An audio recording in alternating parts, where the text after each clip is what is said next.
యేసుక్రీస్తు వారు మన కొరకు భూలోకానికి రావడం, సుమారుగా 33.5 సంవత్సరాలు యేసుక్రీస్తు వారు భూలోకంలో బ్రతకడం, ఆ తర్వాత సాధారణంగా మనందరికీ సంభవించే మరణం కాక గొప్ప ఘోరమైన మరణం యేసుక్రీస్తు వారికి సంభవించింది. ఎందుకు అంటే మనందరికీ తెలుసు. ఎందుకు యేసుక్రీస్తు వారు సిలువ వేయబడ్డారు, ఎందుకు సిలువలో చనిపోయారు అంటే మనం చేసిన అతిక్రమములు, దోషములు, పాపములు ఆయన మీద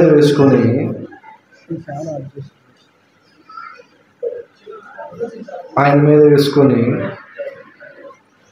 క్రీస్తు మన కొరకు చనిపోయాడని మనకున్న ఆధారం. అయితే ప్రియమైన దేవుని వాళ్ళారా, మనం రాత్రి చాలా విషయాలు తెలుసుకున్నాం, నేర్చుకున్నాం.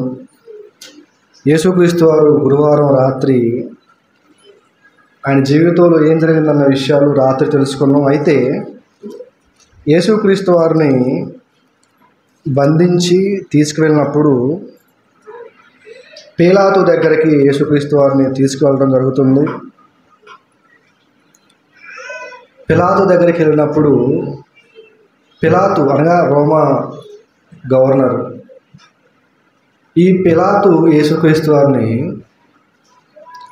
ఒక ప్రశ్న అడుగుతాడు. యోహాను సువార్త 18వ అధ్యాయము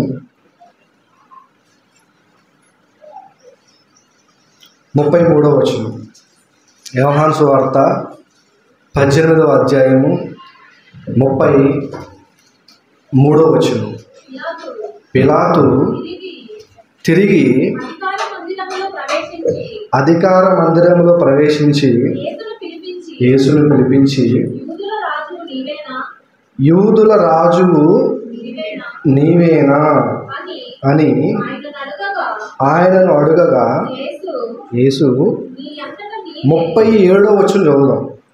యోహాను సువార్త 18వ అధ్యాయము 37వ వచనం క్లియర్గా ఉంది అక్కడ. అందుకు పిలాతు, నీవు రాజువా అని ఆయనను అడుగుతున్నాడు. ఎవరు అడుగుతున్నారు? పిలాతు. గుర్తుపెట్టుకోండి, పిలాతు అడుగుతున్నాడని మనకు తెలుసు. కానీ కొద్దిగా లోతుకి వెళ్ళి మనం ఆలోచించామనుకోండి, అడిగేది ఎవరని చెప్పొచ్చు తెలుసా? రోమా ప్రభుత్వం అడుగుతుందని చెప్పొచ్చు. అంతేనా? ప్రధానమంత్రి ఒక్కడు చాలు దేశం మొత్తాన్ని సూచించడానికి. ఆయన చెబితే దేశం మొత్తం ఫాలో అవ్వాలి. ఆయన ముందు కూర్చొని మాట్లాడుతున్నాం అనుకోండి, మనం ఒక మాట అనొచ్చు, దేశం మొత్తంతో నేను మాట్లాడుతున్నా అనొచ్చు. ఎందుకంటే ఆయనే ప్రధాని కాబట్టి, ఆయనే సమస్త మీద అధికారి కాబట్టి ఆయనతో మాట్లాడితే భారతదేశంతో మాట్లాడినట్టే. అలానే పిలాతు యొద్దకి యేసుక్రీస్తు వారు వచ్చాడు. యేసుక్రీస్తు వారు అడుగుతున్నాడు, నీవు రాజువా? ఏమని అడుగుతున్నాడు? నీవు రాజువా? రోమా ప్రభుత్వం అడుగుతుంది. ఏమని తెలుసా? సాధారణంగా సామాన్యుడిగా, దీనుడిగా ఎదుట నిల్చున్నాడు యేసుక్రీస్తు వారు. రాజు అని అడుగుతున్నాడు, నువ్వు రాజువా అని అడుగుగా యేసు ఏమంటున్నాడు? యేసు నీవన్నట్టు నేను రాజునే అంటున్నాడు. నీవన్నట్టు నేను రాజునే అంటున్నాడు. అంటే రోమా ప్రభుత్వం మొత్తానికి యేసుక్రీస్తు వారు చెబుతున్నాడు, నేను రాజును అంటున్నాడు. ఇంతగా పిలాతు ఎందుకు ఆ ప్రశ్న అడగాల్సి వచ్చింది అంటే, యేసుక్రీస్తు వారిని పట్టుకొని వచ్చిన తర్వాత పిలాతు దగ్గరికి కొన్ని కంప్లైంట్లు అవుతాయి. ఈయన రాజు అని చెప్పుకుంటున్నాడు, దేవుడు అని చెప్పుకుంటున్నాడు, దూషణ చేస్తున్నాడు అని కొన్ని మాటలు పిలాతు దగ్గరికి మోసుకెళ్తారు. అప్పుడు పిలాతు అడుగుతాడు. కొరడాలు అప్పటికి కొట్టారు, ముసుగు వేసి గుద్దారు, కొట్టారు, తిట్టారు. అప్పటికి సగం హోనం అయిపోయింది శరీరం. ఇప్పుడు దీనుడిగా కొట్టినోడు ఎలా ఉంటాడు చెప్పండి? కొట్టించుకుని ఎలా ఉంటాడు? బలంగా ఉంటాడా? ఉండడం. ఒక దెబ్బ పడగానే ఎట్లుంటుంది? కుంగిపోతాం ఒక దెబ్బకి. చాచి పెట్టి చెంప మీద కొట్టామనుకోండి, దెబ్బ కళ్ళు బయర్లు కమ్ముతాయి, గుడ్లు ఊడిపడతాయి, ముందుకి మైండ్ పనిచేయదు. అలాంటిది యేసుక్రీస్తు వారిని అరచేతులతో పిడిగుద్దులు గుద్దారు. అప్పటికి దేనాతి దీనంగా పిలాతు ముందుకు రాగానే పిలాతుకి ఆల్రెడీ కంప్లైంట్లు ఇచ్చారు. ఇప్పుడు పిలాతైనా ఈయన రాజేంటి అని అనుకోవచ్చు. కానీ అలాంటి దేనాతి దీనమైన పొజిషన్లో చూసి కూడా నువ్వు రాజు అని అడుగుతున్నాడు. అడుగుతుంది రోమా ప్రభుత్వం, రోమా గవర్నరు. ఏమంటే ఏమైపోద్దాం అని యేసుక్రీస్తు వారు వెనక ముందు ఆలోచించి మాట్లాడట్లా. నువ్వు రాజువా? అవును.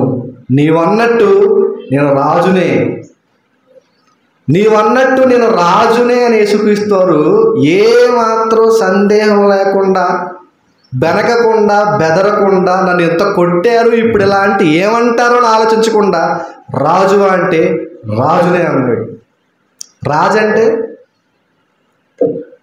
రాజంటే పేరు కాదు. యేసు రాజు, నాగరాజు అని కొన్ని రాజుల పేర్లు పెట్టుకుంటూ ఉంటారు. రాజు అనేది పేరు కాదు. రాజు అంటే అధికారానికి సంబంధించింది. రాజు అంటే ఒక ఉన్నత పదవి, రాజు అంటే ఒక అధికారం అని చెప్పొచ్చు. రాజు అంటే ఇప్పుడు రాజు అంటే అధికారం అంటే ఇప్పుడు ఎలా ఉండాలి? ఒక రాజ్యం మీద ప్రధాన స్థానం ఉన్న వాళ్ళే రాజు అంటారు. అది పేరు కాదు, పేరుగా మనం పెట్టుకుంటున్నాం అంతే. కానీ రాజు అంటే ప్రధానమంత్రి అంటే పేరా? కాదు. ముఖ్యమంత్రి అంటే పేరా? పదవి. అలానే రాజు అన్నది కూడా పదవే, గొప్ప ఉన్నతమైన స్థాయి, రాజ్యం. ఇప్పుడు యేసుక్రీస్తుని పట్టుకొని నువ్వు రాజువా అంటున్నాడు, నేను రాజునే అంటున్నాడు. ఆ పై మాటలు మనం చూస్తే వెంటనే నా రాజ్యం ఈ లోక సంబంధమైంది కాదు అంటాడు. ఎందుకు ఆ మాట మాట్లాడాల్సి వచ్చిందంటే పిలాతు మొదలు కొన్ని సందేహాలు వస్తూ ఉండాలి. అప్పటికి ఏమని తెలుసా? రాజు అంటే ఇప్పుడు నాకు ఒక అధికారం ఉంది, పిలాతుగా నేను ఉన్నాను, సింహాసనం మీద కూర్చున్నాను, సైనికులు ఉన్నారు, తీర్పు తీస్తున్నాను, న్యాయాధిపతులు ఉన్నారు, నా ముందు ఎంతో రాజ్యం ఉంది, సైనికులు, నాకంటూ ఒక స్థానం ఉంది, హాయి కూర్చొని తీర్పు తీర్చబోతున్నా. కానీ నువ్వు రాజు అని చెప్పుకుంటున్నావు అంటే నీకేముంది? జాగ్రత్తగా వినండి, నీకేముంది? మళ్ళీ యేసుక్రీస్తు వారు ఏమంటున్నాడు? నేను రాజునే అంటున్నాడు. ఈయన చిట్ట చివరిగా మనకు కనపడే రాజు అయితే యేసుక్రీస్తు మాటల్లో ఆయన రాజు అని చెప్పుకున్నాడు కదా, ఆయన చిట్ట చివరి రాజు అయితే మొట్టమొదటి రాజు ఒక ఆయన ఉంటాడు. ఇప్పుడు రాజు అంటే ఏంటి? రాజ్యం అంతటి మీద అధికారం గలవాడు. ఏం చేయాలి అధికారం గలవాడు? హాయిగా ఏసీలో కూర్చొని కాలు మీద కాలు వేసుకుంటూ ఊపకూడదు. ఏం చేయాలి? ప్రజల సమస్యలు ఏమైనా ఉన్నాయో పరిష్కరించాలి, ప్రజల బాధలు ఏమైనా ఉన్నాయో చూడాలి, వాళ్ళ మంచి చెడులు చూసుకోవాలి, యోగక్షేమాలన్నింటినీ పట్టించుకోవాలి, వాళ్ళ ఆరోగ్య పరిస్థితులు కానీ, అవసరతలు కానీ, ఇబ్బందులు కానీ అన్నిటినీ తెలుసుకొని వ్యవహరించేవాడే రాజు. ఒక రకంగా చెప్పాలంటే మనుషులైన వారికి మంచి చేయాలి, అంతే కదా, ఆయన రాజు అంటాం. బైబిల్లో ఒక రాజు ఉన్నాడు, ఆపద వచ్చినప్పుడు మధ్యలో నిలబడి ప్రజలకు ఏమీ కాకుండా చూడాలి రాజు అన్నవాడు. ఒక రాజు ఉన్నాడు బైబిల్లో, మొట్టమొదటి రాజు, ఇశ్రాయేలు రాజ్యానికి మొట్టమొదటి రాజు. మొదటి సమూయేలు గ్రంథం 17వ అధ్యాయంలో ఉంటుంది. మొదటి సమూయేలు గ్రంథంలో 17వ అధ్యాయంలో కొన్ని మాటలు ఉంటాయి. గాతు వాడైన గొలియాతు ఒక ఆయన వస్తాడు. ఆయన ఎవరంటే ముందు వినండి, తర్వాత తీతురు కానీ. ఫిలిస్తీన్లు అని ఒక రాజ్యం ఉంటుంది. ఈ ఫిలిస్తీన్లు అనే ఒక రాజ్యం ఇశ్రాయేలీల మీదకి వస్తుంది. ఎలాగైనా సరే ఇశ్రాయేలును ఓడించాలి, బెదిరించాలి, ఎలాగైనా మా ఫిలిస్తీన్ల రాజ్యానికి బానిసలను చేసుకోవాలని అనుకుంటున్నారు ఫిలిస్తీన్లు. అయితే ఈ ఫిలిస్తీన్లో ఒకడు ఉన్నాడు. ఇప్పుడు గెలవాలంటే ఏం చేయాలి? ఈ రాజ్యం ఆ రాజ్యం కొట్టుకొని రావాలి. ఎవరు మిగిలితే వాళ్ళకి ఫస్ట్ ప్రైజ్ అనమాట, అంతేనా? ఎవరు మిగిలితే వాళ్ళకి వీళ్ళు దాసులైపోవాలి. గెలిచిన వాడికి ఓడిపోయినాడు ఏమైపోవాలి? దాసుడైపోవాలి, కొట్టుకోవాలి, చంపుకోవాలి. ఇదంతా కాదు, కానీ ఫిలిస్తీన్ల పక్షాన నేను నిలబడతాను, ఫిలిస్తీన్ల పక్షాన నేను నిలబడతాను, ఇశ్రాయేలు పక్షాన నిలబడేవాడెవడు? మీరు మేము కొట్టుకోవడం వద్దు, ఫిలిష్తీయులు ఎంతమంది ఉన్నారు కదా, వీరందరి ముందు నేను ఒక్కనే వస్తా. 6 మూరల జానడు ఎత్తుంటాడు. వాడి ఆకారం చూస్తానికి ఎలా ఉంటుందంటే, రాగి శిరస్త్రావణం ఒకటి పెట్టి యుద్ధ కవచం ఒకటి ధరించి చూడటానికి బహుభయంకరంగా ఉంటాడు. ఆడు నిలబడి ఇశ్రాయేలు ముందు నిలబడి మేము కొట్టుకోవడం కాదు, మేము కొట్టుకోవడం, రాజ్యం చనిపోయేదంతా కాదు. ఇశ్రాయేలు ముందు నేను నిలబడుతున్నా ఫిలిష్తీయునిగా, నేను ఒక్కడే నిలబడుతున్నా. మీలో నుంచి ఎవరైనా, మన భాషలో చెప్పాలంటే దమ్మున్నోడు ఎవడైనా వచ్చి నా ముందు నిలబడి నాతో పోట్లాడండి అని మాట్లాడతాడు. నేను అనే మాట కదా, బైబిల్లో ఉన్న మాట. ఎక్కడ చూపెట్టడానికి సమయం లేదు కాబట్టి చెప్పట్లా. ఎవరైనా కానీ నన్ను ఢీ కొట్టేవాడు ఎవరైనా మీ రాజ్యంలో ఉంటే, సౌలు రాజు కదా, మీకు సౌలు రాజు కదా, సౌలు దాసులు కదా మీరంతా, ఫిలిష్తీయుల పక్షాన్ని నేను నిలబడుతున్నా. ఎవరైనా వచ్చి పోట్లాడగలిగే సత్తా మీలో ఎవరుంటే రండి అంటాడు. ఇప్పుడు రాజు ఏం చేయాలి? ఒకడు వచ్చి మన రాజ్యాన్ని పిచ్చికోతలకు వస్తుంటే ఏం చేయాలనుకోవాలి రాజు? వెంటనే దిగి వాడు అంతు తేల్చాలి. అది రాజు యొక్క లక్షణం. అయితే రాజుగా ఉన్న ఆ సౌలు ఏం చేస్తాడు చూడండి, 17వ అధ్యాయం చివరి మాట అనుకుంటా, ఎన్నో వచనం, 1 సమూయేలు 17వ అధ్యాయము 11వ వచనం. సౌలును ఇశ్రాయేలీయులందరూ ఆ ఫిలిష్తీయుల మాటలు వినినప్పుడు బహుభీతులైరి. ఏం జరుగుతుంది తెలుసా? ఒక గాతు వాడు ఫిలిష్తీయుడు ఒకడు నిలబడి దేవుని రాజ్యం మీద తిరస్కరించుకుంటూ మాట్లాడుతుంటే, ఈ సౌలు ఇశ్రాయేలు అందరూ కలిసి ఏమైపోయి తెలుసా? ఒక గదిలోకి పోయి భయపడుతున్నారంట. ఏమైపోతున్నారు? భయపడుతున్నారు. వాడు చూస్తే 6 అడుగులు ఒక జానడు ఎత్తున్నాడు. ఆడన్ని మాటలు అంటున్నాడు, మన ముందు పోతే వేసేస్తాడేమో, గట్టి గొంతు పెట్టి పిసిదే దెబ్బ చచ్చిపోతాం మనమంతా, ఎందుకు వచ్చిన బాధ అని. సౌలు రాజు కూడా గడగడగడ భయపడిపోతున్నాడు. రాజు భయపడుతున్నాడు. జాగ్రత్తగా వినండి. రాజు భయపడుతున్నాడు. రాజే భయపడిపోతే సైన్యం అయిపోద్ది, కుప్పకూలిపోద్ది అంతే. ఇంకా సైన్యం మొత్తం కుప్పకూలిపోద్ది. సౌలుగా దేవుడు రాజుని సౌలుగా నియమిస్తే, రాజుగా సౌలు నియమిస్తే, ఈ సౌలు ముందుండి పోరాడాల్సింది పోయి, సైన్యాన్ని రేపాల్సింది పోయి బహుభీతులైపోయి మొత్తం భయపడుతూ ఉంటారు. రాజుగా సౌలు ఫెయిల్ అయిపోయాడు, విఫలమైపోయాడు. రాజుగా ఉండి మొట్టమొదటి ముందు నడిపించాల్సిన ఆయన విఫలమైపోయాడు. రాజు అన్న మాటకి న్యాయం చేకూర్చలేకపోయాడు. ఒకడు వచ్చి మాట్లాడుతుంటే ఏం చేయాలి? కనీసం ఎదురు కూడా చెప్పట్లేదు, భయపడిపోతున్నాడు. ప్రజలకి సమస్య వస్తే ఏం చేయాలి? రాజు అన్నవాడు ఏం చేయాలి? ప్రజలకి సమస్య వస్తే రాజు అన్నవాడు ఏం చేయాలి? ముందుండి నిలబడాలి. కుటుంబంలో ఆపద వచ్చిందనుకోండి, ఇంటి యజమాని ఏం చేయాలి? అమ్మో కుటుంబానికి ఆపద ఆడకూడదు. ఏం చేయాలి? చావురేవో తెలుసుకుందాం, రాని ముందుకు వెళ్ళిపోవాలి. ఏదో ఒకటి ఎలాగైనా సరే ఇంట్లో ఉన్న సమస్యని పరిష్కరించాలి అని అనుకునేవాడే యజమాని అంటే. అలానే రాజ్యంలో సమస్య వస్తున్నప్పుడు చూసి భయపడిపోయేవాడు రాజు కాదు. రాజును చేస్తే దేవుడు, ఈయన మాత్రం రాజరికాన్ని నిలబెట్టుకోలేకపోయాడు సౌలు రాజు. ఈయన మొట్టమొదటి రాజు, ఇప్పుడు చిట్ట చివరి రాజు అంటున్నాడు. ధైర్యంగా నిలబడి అన్ని దెబ్బలు కొట్టినా ఏమన్నాడు తెలుసా? నువ్వు రాజు అంటే, అవును నేను రాజునే అంటున్నాడు. రాజునే అని చెప్పుకోవడానికి యేసుక్రీస్తు వరకు ఉన్న అర్హత ఏంటని కాసేపు ఆలోచించామనుకోండి. ఒక మాట చూపిస్తాను మీకు. అర్హత ఏంటని చెప్పడానికి చాలా విషయాలు చెప్పొచ్చు, కానీ కొన్ని విషయాలు చెప్తాను. ఒక అరగంటలో మనం అయిపోగొట్టుకోవాలి కాబట్టి. మార్కు సువార్త 6వ అధ్యాయం 35వ వచనం చదువుదాం. జాగ్రత్త. మార్కు సువార్త 6వ అధ్యాయం 35వ వచనం. చాలా ప్రొద్దుపోయిన తరువాత ఆయన శిష్యులు ఆయన దగ్గరకు వచ్చి, ఇది అరణ్య ప్రదేశము, ఇప్పుడు చాలా పొద్దుపోయింది, చుట్టుపట్ల ప్రదేశములకును గ్రామములకును వారు వెళ్ళి భోజనముకి ఏమైనా కొనుక్కునుటకు వారిని పంపమని అడుగుతున్నారు. యేసుక్రీస్తు వారి దగ్గర కొన్ని వేల మంది జనాలు ఉన్నారు. ఎంతమంది? వేల మంది జనాలు ఉన్నారు. వాళ్ళందరికీ యేసుక్రీస్తు బోధించాడు. అంతా సాయంత్రం అయిపోయింది. ఇప్పుడంటే 10-12 దాకా షాపులు ఉంటారు, అప్పుడు లేవు కదా. అంతా అరణ్యాలు దాటుకుని పోవాలి, పల్లెటూళ్ళు, గ్రామాలు, ఇక్కడ కొంతమంది ఉంటారు, అక్కడ కొంతమంది ఉంటారు. చాలా ప్రొద్దుపోయింది ప్రభువా, మరి తినడానికి ఏమీ లేవు, ఏం చేయాలి ఇప్పుడు? ప్రజలందరూ కూడా ఆకలితో ఉన్నారు. మరి ఎప్పటి నుంచి చెబుతున్నాడు? చాలాసేపటి నుంచి చెబుతూ ఉన్నాడు. ఆ చెప్పడంలో ఏమైపోయిందంటే పొద్దుగూకిపోయింది, సమయం కాస్త అయిపోయింది. చుట్టుపక్కల తినడానికి ఏమీ లేవు. శిష్యులు వచ్చారు, ప్రభువా తినడానికి ఏమీ లేవు, ఆకలితో ఉన్నారు జనాలు. ఒకళ్ళిద్దరు కాదు, వేల మంది. ఎంతమంది? కొన్ని వేల మంది ఆకలితో ఉన్నారు.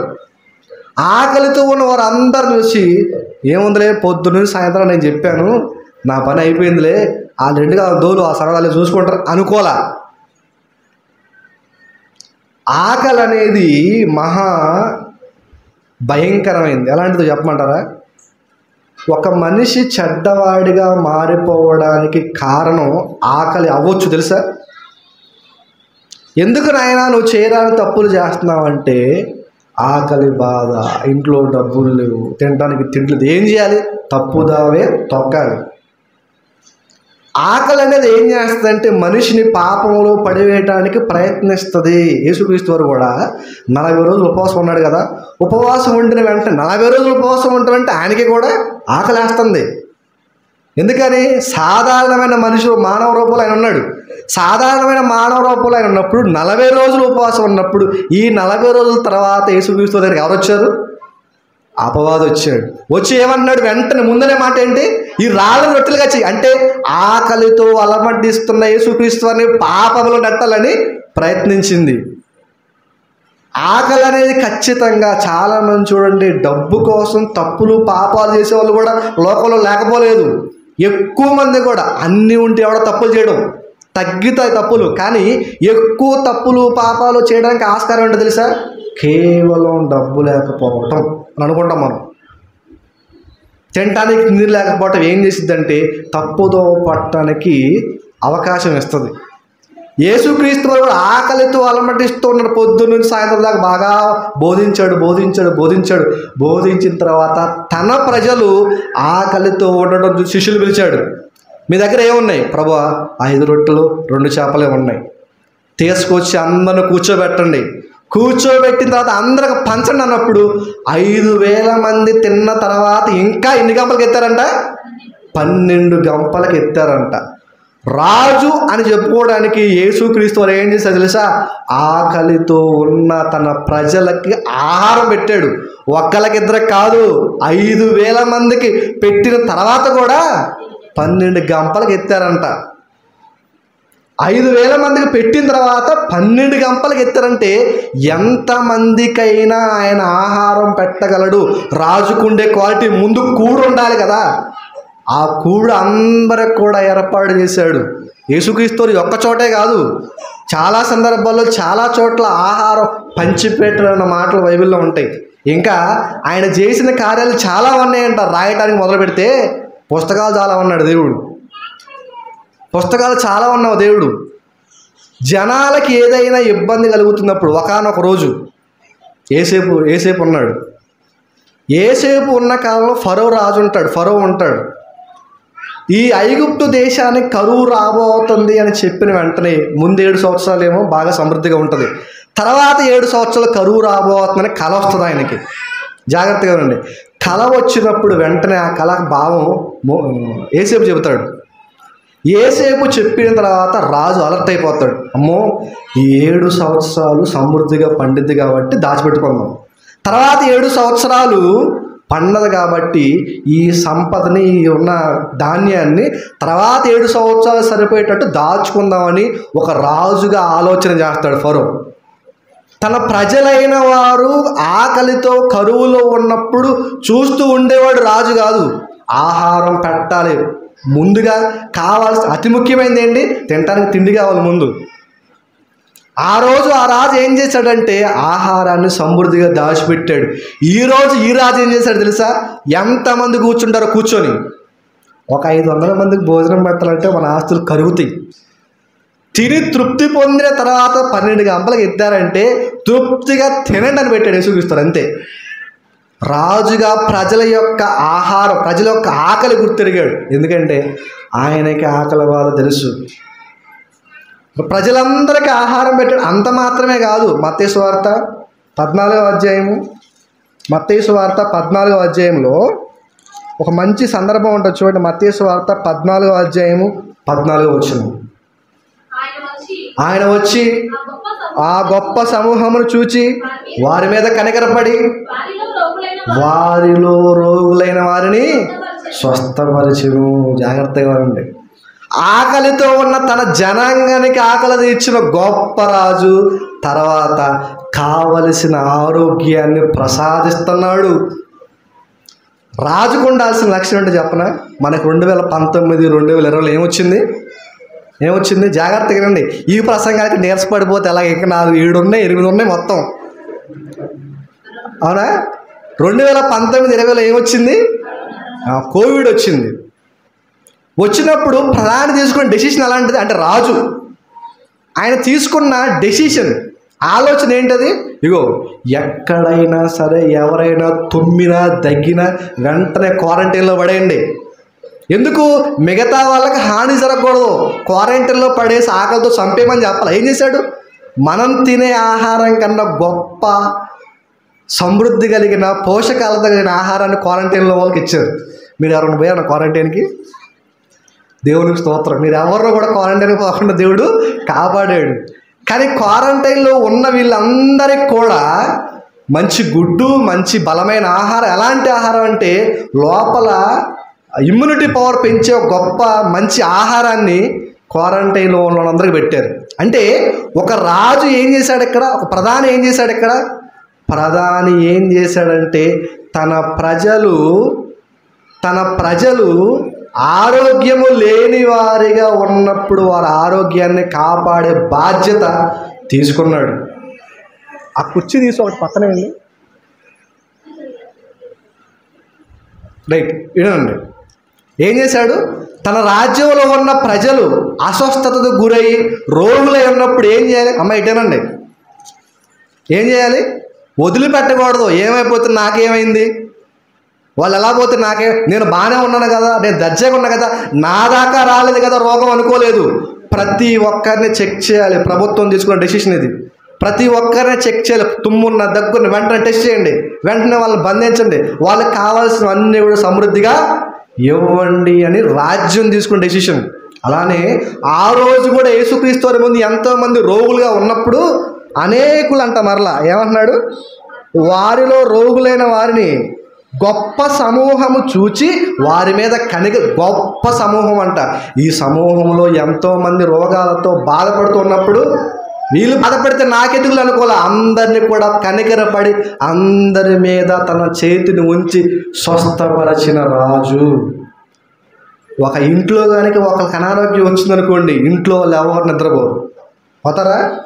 ఇంట్లో అనారోగ్యం వచ్చేవాడు దగ్గుతా తుమ్ముతా ఉంటే ఏమైద్ది? మనకు నిద్ర పట్టదు. ఇంట్లో అందరూ ప్రశాంతంగా నిద్రపోవాలంటే అందరికి ఆరోగ్యం ఉండాలి. ఎన్ని కుటుంబాలు ఆ రోజు కంటి నిండా కొనుక్కు లేకుండా పడుకోకుండా ఉన్నాయో ఆ కుటుంబాలన్నిటికీ మంచి నిద్రని స్వస్థపరిచి ప్రసాదించాడని నేనంట. అర్థమైందా? ఎన్నో కుటుంబాలు ఉన్నాయి. ఆ కుటుంబాలు ఎంతోమంది రోగులు ఉన్నారు. వాళ్ళు రోగులు కాబట్టి వీళ్ళు తిరిగి నిద్రపోతారా? అలానే చూస్తారు. ఇలాంటి ఎంతోమంది మీద కనికరపడి స్వస్థపరిచాడు. ఒకవేళ రోగం వచ్చి మనం ఏమైనా హాస్పిటల్కి వెళ్దాం అనుకోండి, సరైన ఆలోచన మనకు ఉండదు. ఎప్పుడు అక్కడే ఉంటుంది ధ్యాస అంతా కూడా. ఇలాగ బాధపడుతున్న వారందరినీ కూడా బాగుపరిచాడు రాజు. అవునా? బాగుపరిచాడు. అంతటితో అయిపోలేదు. మత్తయి సువార్త 7వ అధ్యాయం 28వ వచనం. మత్తయి సువార్త 7వ అధ్యాయం 28వ వచనం. 7:28. యేసు ఈ మాటలు చెప్పి ముగించినప్పుడు జన సమూహములో ఆయన బోధకు ఆశ్చర్యపడుచుండి 29వ వచనం. ఏలయనగా ఆయన వారి శాస్త్రుల వలె కాక అధికారము గలవాని వలె బోధిస్తున్నాడు. రాత్రి మనం విన్నాం. శాస్త్రులు ఉన్నారు, పరిసయ్యులు ఉన్నారు, గొప్ప గొప్ప చాలా మంది ఉన్నారు. వాళ్ళని పట్టుకుని ఏమన్నా చూస్తారు? వేషధారులైన వారులారా అంటున్నాడు, సున్నపు కొట్టిన సమాధులారా అంటున్నారు, అందులైన గుడ్డివారు వాళ్ళ అంటున్నారు. వీళ్ళందరిని అప్పటిదాకా సమాజం ఎలా చూస్తుంది తెలుసా? అమ్మో శాస్త్రుల, పరిశీల, గొప్పవాళ్ళ అని లోకమంతా గొప్పవాళ్ళుగా చూసే వారి ముందు యేసుక్రీస్తు నిలబడి, మీరు అందులైన వారు, మీరంతా వేషధారులు, మీరు వెళ్ళరో వెళ్ళేవారిని వెళ్ళలేరు. ఎంత అధికారంతో మాట్లాడుతున్నాడు యేసుక్రీస్తు. ఎక్కడ ఎవరికి భయపడలేదు. సాత్వికాన్ని కనబరిచాడు ప్రజల ముందు, అధికారుల ముందు అధికారాన్ని చూపెట్టాడు. ఏ అధికారికి భయపడలేదు. ఎందుకో తెలుసా? ఆయన్ని ఏమంటానికి ఆయనలో ఏమి లేవు కాబట్టి. ఎక్కడైనా దొరకపోతాడు ఏదైనా చేద్దామని ఎంతో ప్రయత్నిస్తున్నారు. ఎంత ప్రయత్నిస్తున్నా కానీ చిన్న లోపం కూడా యేసుక్రీస్తులో కనబడలేదు. ఏ తప్పు చేయనివాడు ఎలా ఉంటాడు? అధికారిగా మాట్లాడతాడు. తప్పు చేసేవాడు ఎప్పుడు తలనేల వేసుకుని ఉంటాడు. యేసుక్రీస్తు అధికారం గలవాని వలె మాట్లాడుతుంది. నువ్వు రాజువా? అవును రాజునే. అధికారి ముందు ఎలా మాట్లాడతావు? ప్రభువా నేను రాజునే అంటే, ఏవో ప్రభు అనట్లా, రాజునే నేను. ఎలా ఉన్నాడు మరలా? పరిస్థితి ఏంటి? దీనాతి దీనంగా ఉన్నాడు, కొట్టబడ్డాడు, హింసింపబడ్డాడు, అయినా కూడా రాజు అంటే అవును రాజునే. తప్పు చేస్తున్న వాళ్ళందరి దగ్గర పోయి మీరు చేస్తున్న తప్పు అని చెప్పగలిగిన సత్తా చాలామందికి ఉంటుంది. ఎందుకంటే నువ్వు ముందు సరిగ్గా ఉండి అంటారు, అంతే కదా. నువ్వు పోయి నువ్వు తప్పులు చెప్తావు, నువ్వు సరిగ్గా ఉండమ్మా ముందు అంటారు. తప్పు ఎవరు ఎత్తు చూపెట్టగలుగుతారు? సరిగ్గా ఉన్నవాడు చూపెట్టగలుగుతాడు. అధికారము గలవాళ్ళ తప్పు చేస్తారు, అందరి ముందు పోతాడు, తప్పిదంతే అని చెబుతాడు. ఏమాత్రం మొహమాట పడట్లేదు. ప్రజల మీద కనకరపడుతున్నాడు, తప్పు చేసే వారి మీద అధికారం చూపెడుతున్నాడు. రాజు కాదా? ఒక వండర్ఫుల్ సిచ్యువేషన్ చూపిస్తాను ఇప్పుడు మీకు, నిజంగా అవక్కైపోతారు. రాజు అంటే ఎలా ఉంటాడు చెప్పండి? రాజుగా ఉన్న వాళ్ళ యొక్క పరిస్థితులు ఎలా ఉంటాయంటే, ఒకానొక సమయంలో నిర్గమాకాండములో దేవుడు అంటాడు ఒక మాట. ఫరో దగ్గరికి పోయి, ఫరో రథాలను బట్టి, రౌతులను బట్టి, గుర్రాలను బట్టి, సైన్యాన్ని బట్టి నేను మహిమ తెచ్చుకుందును అని ఒక మాట అంటాడు నిర్గమాకాండంలో. దేన్ని బట్టి అంట? ఫరో యొక్క గుర్రాలను బట్టి, రౌతులను బట్టి, సైన్యాలను బట్టి, రథాలను బట్టి నేను మహిమ తెచ్చుకుందును అంటాడు. గుర్రాలను బట్టి, రౌతులను బట్టి, సైన్యాన్ని బట్టి, దళాన్ని బట్టి మహిమ తెచ్చుకోవడం ఏంటి? రాజు అంటే అప్పట్లో ఎలా చూసేవో తెలుసా? ఉత్తగా ఉండటం రాజు కాదు. రాజు అంటే హుందాగా 10 గుర్రాల మీద పోతా ఉండాలి, రథాలు రావాలి, రౌతులు రావాలి, వెనక గుర్రాలు ఉండాలి, సైన్యం ఉండాలి. ఇవన్నీ చూస్తున్నప్పుడు అబ్బా ఎంత గొప్ప రాజు అంటారు. అదే రాజు సాధారణంగా వచ్చాడు అనుకోండి, ఎవడు గుర్తించరు కూడా. మనకు అర్థం కాకపోతే ఒక సందర్భం చెప్తాను. ఇప్పుడు ఎవరైనా గొప్ప వ్యక్తి వెళ్తున్నాడు అనుకోండి, మామూలుగా వెళ్ళడం. ఒక అధికారంలో ఉన్న వ్యక్తి వెళ్తాడు అనుకోండి, మామూలుగా వెళ్ళడం. ఏం చేస్తాడు? ఆయన కారు వెళ్తూ ఉండాలి, ముందు ఒక 3-4 కార్లు వెళ్తూ ఉండాలి, వెనక ఒక 3-4 కార్లు వెళ్తూ ఉండాలి. అప్పుడు మనకేమైంది?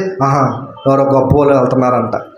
ఇప్పుడు అదే గొప్ప అయినా సాధారణంగా మామూలుగా నడుచుకుంటూ వెళ్తున్నాడు అనుకో, గుర్తిస్తాం మనం?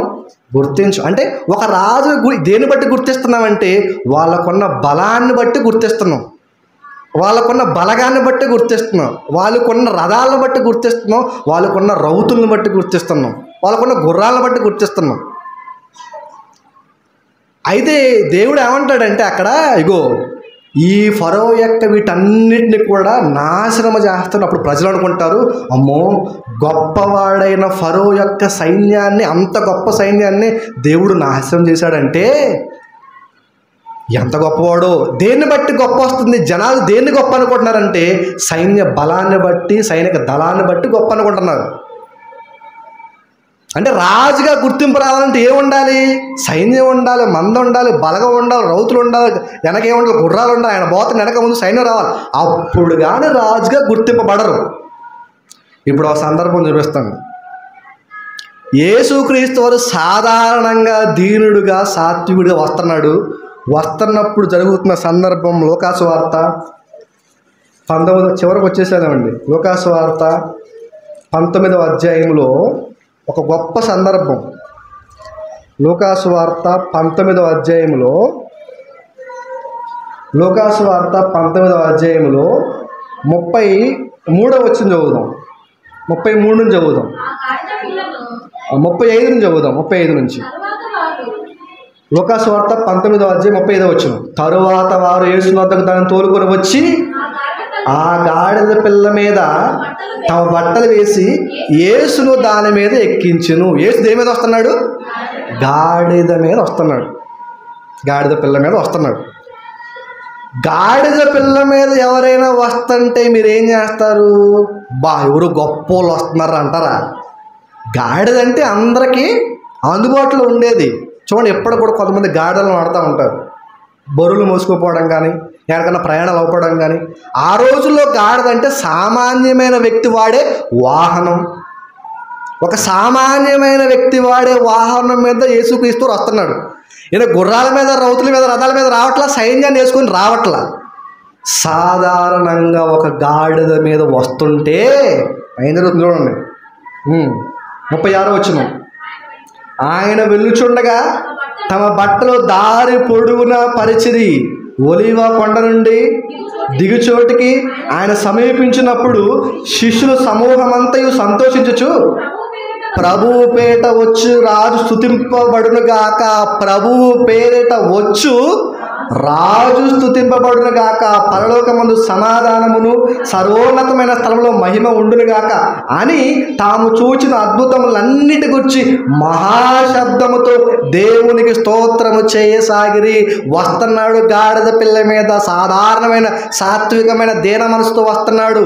సాత్వికమైన దీన మనసుతో వస్తుంటే ఆయన నడుస్తుంటే ఒకళ్ళొకళ్ళు చేరి గొప్ప సమూహంగా తయారైంది. గొప్ప గొప్ప శబ్దములతో రాజు రాజు దావీదు రాజు హోసన్న జయము అని గొప్ప ధ్వనులు చేస్తున్నారు. దేన్ని బట్టి? ఆయనకి ఏమీ లేదు, సాధారణంగా వస్తున్నా కూడా రాజు అని గుర్తించబడ్డాడు. అన్నీ ఉన్నప్పుడు రాజు అంటాం కాదు, ఏవి అయినప్పుడు కూడా రాజుగా గుర్తించారు.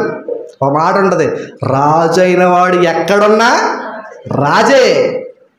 గుర్రాలను బట్టి, రౌతులను బట్టి, సైన్యాలను బట్టి కాదు, ఈ రాజరికం వ్యక్తిత్వాన్ని బట్టి రాజుగా పిలువబడ్డాడు. ఆయన వస్తుంటే 100 మంది జనాలు యెరూషలేములో మొత్తం కూడా రాజు వస్తున్నాడు అని ఆయన గురించిన అద్భుత కార్యములు అందరూ కూడా చెప్పుకుంటూ వస్తున్నారు. ఎవరమ్మా ఆయన అంటే దావీదు కుమారుడు రాజు. ఏం చేశాడంటే ఆయన చేయండి అంటే చెప్పని అందరూ కూడా గొప్పగా ఆయన గురించి ప్రకటించుకుంటూ గొప్ప మహాశబ్దాలు చేస్తున్నారంట. అధికారం ఉన్నప్పుడు అందరూ వంగి నమస్కారం చేస్తారు. అధికారం పోయిన తర్వాత వీడు పోతున్నా ఆడవడం అది వెళ్ళిపో అంటారు. అధికారాన్ని బట్టి ఇస్తామా? అధికారాన్ని బట్టి పొందుకుంటాం మనం మర్యాద. కానీ ఆయన అలా కాదు. ఏ అధికారం లేకపోయినా 100,000 మంది జయహో ప్రభు అంటున్నారు. చూసారా? అది యేసుక్రీస్తు వారంటే. రాజు అంటే అది. ఆయన రాజు అంటే ఎక్కడా కూడా ఏ మాత్రం కూడా ప్రజల గురించి ఆలోచించాడు. స్వస్థతలు చేశాడు, ఆహారం పెట్టాడు. ఎక్కడ ఏది కొదువుగా అవుతుంది అన్ని చోట్లకి, ప్రతి గ్రామానికి, ప్రతి ఇంటికి వెళ్తున్నాడు. అక్కడున్న ప్రతి చోటకి అన్ని అవసరాలు తీరుస్తున్నాడు. ఇప్పుడు చదవండి, నువ్వు రాజువా? అవును, నేను రాజునే, నీకన్నా గొప్ప రాజును. అదొక్కటేనా ఆయన చేసింది? అదొక్కటే కాదు. యేసుక్రీస్తుని పట్టుకోవడానికి వెళితే పిరికోళ్ళ భయపడి దాక్కోలేదు. నజరేయుడైన యేసుని వెతకుచున్నాము, ఎక్కడున్నాడు ఆయన అంటే ధైర్యంగా ముందు పోయి ఆయన నేనే, ఏం చేసుకుంటారో చేసుకోండి. రాజండి. భయపడ్డ దేనికి? పక్కనే ఉన్నాడు యోధ పక్కన పట్టిస్తాడని తెలుసు. రాజుకు ఉండాల్సిన లక్షణం. వాడు చెడ్డోడైనా సరే రాజువాడు కాబట్టి కాపాడాడు. భోజనం పెట్టాడు, శత్రువుకి భోజనం పెట్టాడు. రాత్రి ఏమన్నాం మనం? ఈ గిన్నెలో చేయి ముంచివాడే అటు పట్టించేవాడు. నేనా నువ్వే అన్నాడు కదా. శత్రువుకి ఏం చేస్తున్నాడు? అక్కడ భోజనం పెడుతున్నాడు. శత్రువుకి భోజనం పెట్టగలి రాజు ఎవరు చెప్పండి? శత్రువుని చంపేసే రాజు చూసాం మనం. అందుకే అన్నాడు, నా రాజ్యం ఈలోక సంబంధమైనది కాదు. ఇంకా ఎంత గొప్ప రాజు అంటే ఆయన తన ప్రజలు చేసిన పాపం ఆయనను బలిగోరితే చావు కూడా వెనకాడకుండా ముందడిగేసి చనిపోతా అని దిగిన గొప్ప రాజు ఆయన. ఈలోక సంబంధమైనది కాదు. ఆయన రాజ్యం ఎలాంటిది తెలుసా? గొప్ప రాజ్యం. ఈ లోకంలో కొట్టుకుంటారు. నీ లోక సంబంధమైనది అయితే నన్ను పట్టుకోగానే సైన్యం వచ్చేదనక, నా వెనక కూడా సైన్యం ఉందే, కానీ మీ ముందుకు దింపని నేను ఒకవేళ వేడుకుంటే సేనలు దిగుతాయి. 72,000 యోధులు దిగుతారు నా ముందుకి. నువ్వు ఎందుకునైనా పేతురు ఆవేశపడతావు అన్నాడు. నేను వేడుకుంటే 12 సేన వ్యూహాలు దిగుతాయి. ఒక్కొక్క సేన 6,000 యోధులు కలిగి ఉన్నారు. 12 72,000 మంది దిగగలరు. కానీ ఏమన్నా తెలుసా, వదిలే క్షమించు అన్నాడు అంతే. ఎందుకు తెలుసా, తన ప్రజలు పాపం అనే బానిసత్వంలో ఉన్నారు. పాపం అనే బానిసత్వంలో ఉన్న వారికి విడుదల జరగాలంటే రాజు బలైపోవాలని శాసనం ఉంది. బలైపోతా అన్నాడు అంతే. రాజనే కొంచెం పెట్టాడు అంతే. అందుకే ఆయన గురించి ప్రకటన గ్రంథం 19వ అధ్యాయం 16వ వచనంలో ఒక మాట ఉంటుంది. ప్రకటన గ్రంథం 19వ అధ్యాయము 16వ వచనం. ప్రకటన గ్రంథము 19వ అధ్యాయం 16వ వచనం. రాజులకు రాజు, ప్రభువులకు ప్రభు. ఏమన్నాడు చెప్పండి ఒకసారి, అందరూ మీ నోటితో చెప్పండి. రాజులకు రాజు, ప్రభువులకు ప్రభువు.